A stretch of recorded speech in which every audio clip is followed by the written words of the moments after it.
Jackson and Reese, and we are doing our research topic on kudzu and its problems here in the U.S.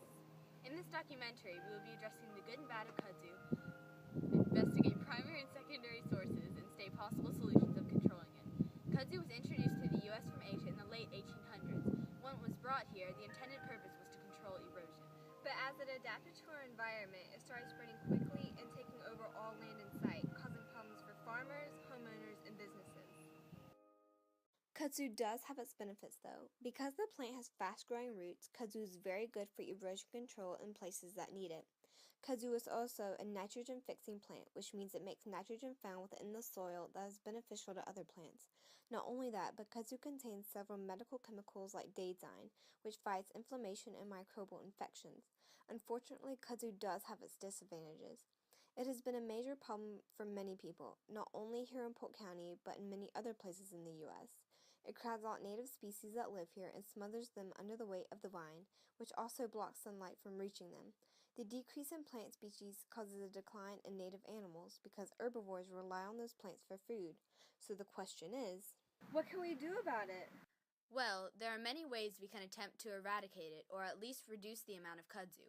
Here in Tryon, North Carolina, the Pacolet Area Conservancy, also known as PAC, is taking action to help control kudzu levels in the region. As Pam Torlina from PAC states, kudzu creates a monoculture, meaning that it is eventually the only plant living in a particular area. Since Polk County, and other places like it, don't have the money or technology to dig up the roots of kudzu, which can burrow over 12 feet into the ground, PAC has been trying minor things such as getting goats to eat it or digging and cutting around the crown of kudzu. so far, removing the crown has worked the best at decreasing kudzu levels at the Norman Wilder Forest, but the problem with this is the large amount of manual labor it takes. Using goats to manage kudzu has also shown a lot of improvement at the town of Tryon lot.